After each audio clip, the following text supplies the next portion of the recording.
Prabowo luncurkan Danantara, Rosan Ruslani jadi CEO. MK diskualifikasi Cawagup Pasaman Anggit Kurniawan dan perintahkan pemungutan suara ulang. PSSI pecat Indra Syafri sebagai pelatih timnas Indonesia U20. Sejumlah elit PDIP merapat lagi ke rumah Megawati.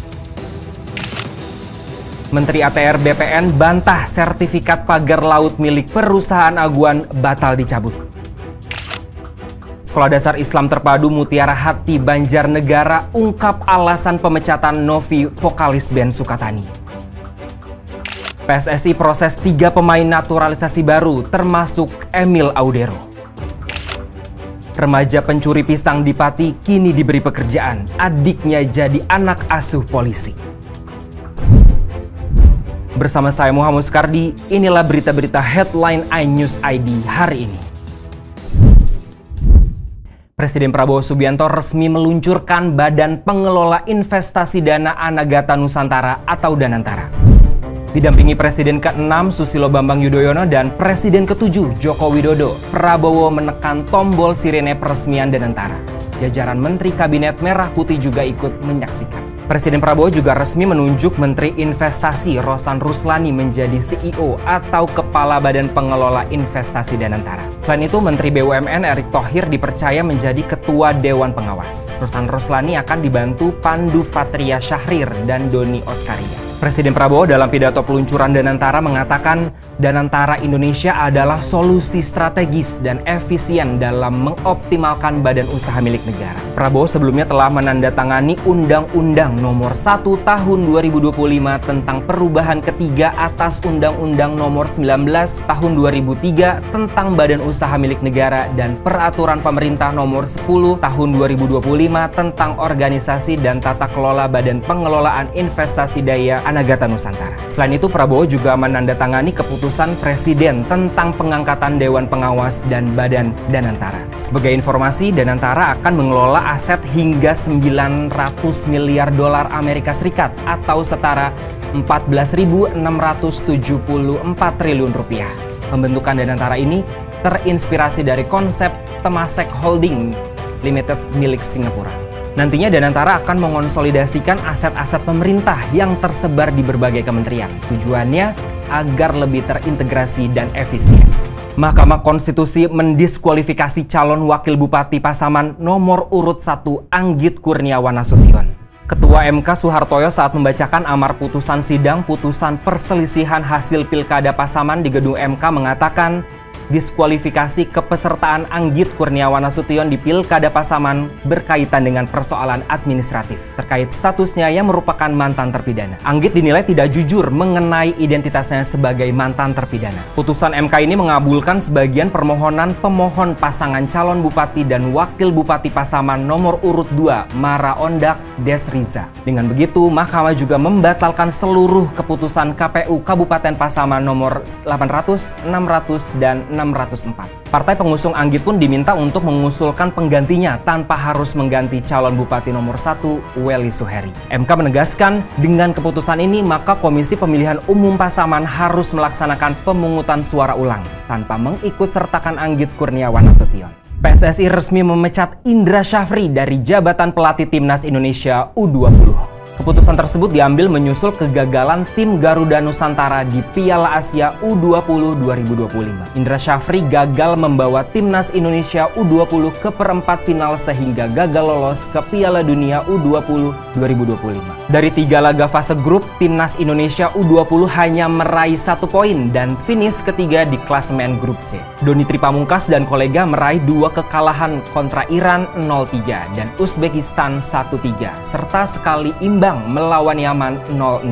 Ketua Umum PSSI Erick Thohir minggu kemarin mengatakan setelah PSSI termasuk dirinya, Wakil Ketua Umum dan para esko mengadakan evaluasi, pihaknya berkeputusan untuk melepas Indra Syafri sebagai pelatih kepala timnas U20. PSSI berterima kasih atas jasa dan kerja keras Indra selama menangani Garuda Muda, sehingga punya prestasi juara AFF U19 2024 dan lolos Piala Asia U20 2025. Selanjutnya PSSI akan segera mencari pengganti Indra Syafri. Erik menegaskan keputusan untuk melepas Coach Indra diambil secara profesional. Indra Syafri juga memahami dan menerima keputusan tersebut. Indra Syafri sebelumnya juga menegaskan siap bertanggung jawab atas tersingkirnya timnas U20 di fase grup Piala Asia U20 2025 yang berlangsung di Shenzhen, China.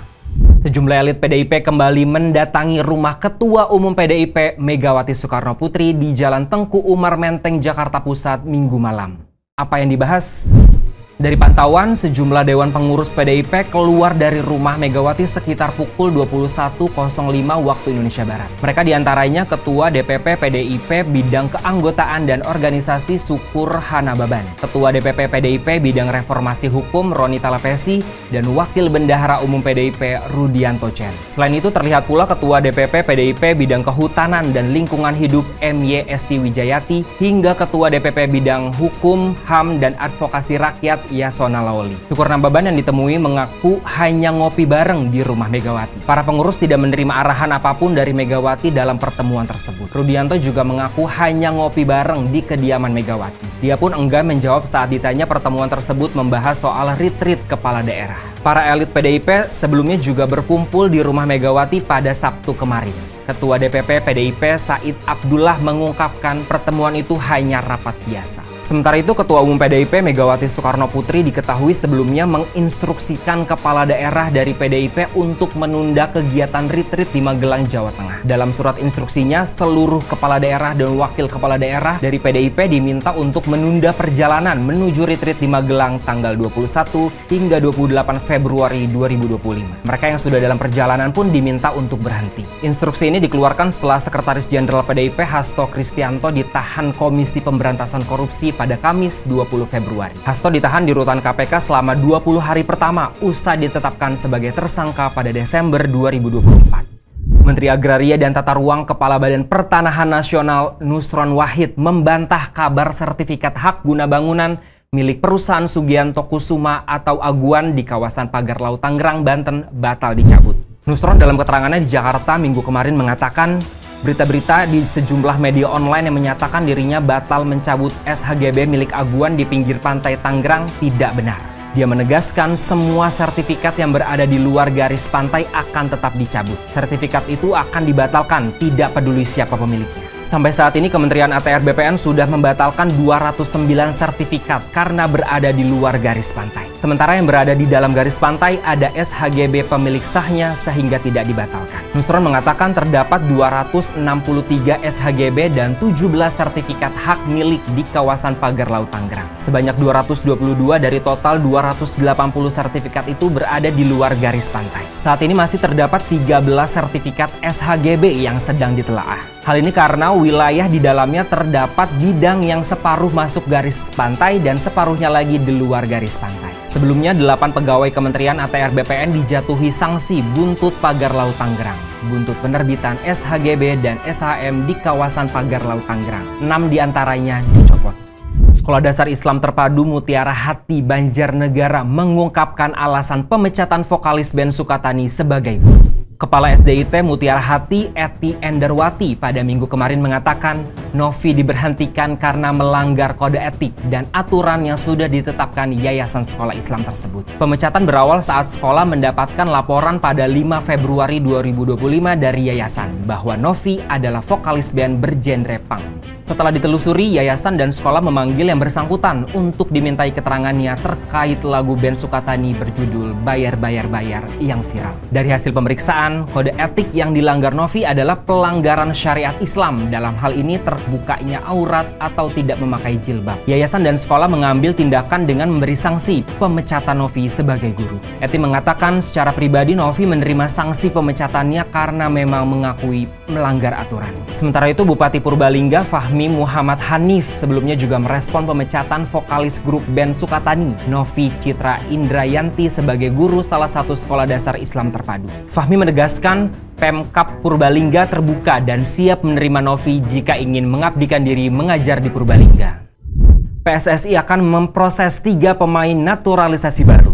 Ketua Umum PSSI Erick Thohir di Jakarta Sabtu kemarin mengatakan akan ada tambahan 3 pemain naturalisasi yang prosesnya segera dikebut. Ketiga pemain tersebut yakni Emil Audero, Joey Pelupessy, dan Dean James. Naturalisasi ini agar timnas Indonesia semakin tangguh untuk fase grup C putaran ketiga kualifikasi Piala Dunia 2026 zona Asia. PSSI akan terus bekerja mengupayakan naturalisasi Emil Audero, Dean James, dan Joey Pelupessy dipercepat. Timnas Indonesia membutuhkan tenaga ketiganya untuk meraih target lolos ke Piala Dunia 2026.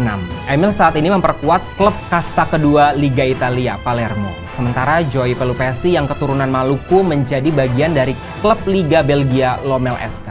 Lalu ada Dean James yang kakeknya dari Semarang dan ibunya dari Surabaya bermain di klub Liga Belanda, Go Ahead Eagles. Erick Thohir mengatakan sejauh ini proses naturalisasi 3 pemain untuk memperkuat tim pada pertandingan melawan Australia pada 20 Maret nanti berjalan lanjut. Kisah remaja 17 tahun di Kabupaten Pati diarak keliling kampung karena kedapatan mencuri empatan dan pisang milik warga viral di media sosial. Remaja berinisial AAP ini ternyata anak piatu yang tinggal bersama adik dan neneknya. Ibunya meninggal dunia 7 tahun lalu, sedangkan sang ayah pergi tanpa kabar. AAP terpaksa mencuri pisang di kebun milik warga desa Gunung Sari, Kecamatan Tlogowungu untuk kebutuhan hidup bersama adik dan neneknya. Polsek Tlogowungu yang menangani kasus pencurian pisang ini menyelesaikan permasalahan melalui mekanisme restoratif justice atau perdamaian. Kapolsek Tlogowungu AKP Mujahid mengunjungi rumah mereka untuk bersilaturahmi di Desa Rejo Agung, Kecamatan Rangkil, Jumat kemarin. Dia mengatakan peristiwa ini mendapat perhatian Kapolresta Pati. Polisi ingin memastikan kondisi AAP dan adiknya dalam keadaan baik. Kapolsek juga menyerahkan bantuan dan mengangkat adik AAP sebagai anak asuh Polsek Tlogowungu. Sang adik akan dibantu biaya pendidikannya agar tetap bisa bersekolah. Selain itu, untuk membantu AAP agar memiliki penghasilan, Kapolsek memberikan kesempatan kepadanya dalam waktu luang membantu kebersihan Polsek Tlogowungu. Dengan demikian, AAP tidak hanya mendapatkan sumber penghasilan, tetapi juga bimbingan agar memiliki masa depan yang lebih baik. Demikian berita-berita headline iNews ID hari ini. iNews ID, cepat terpercaya.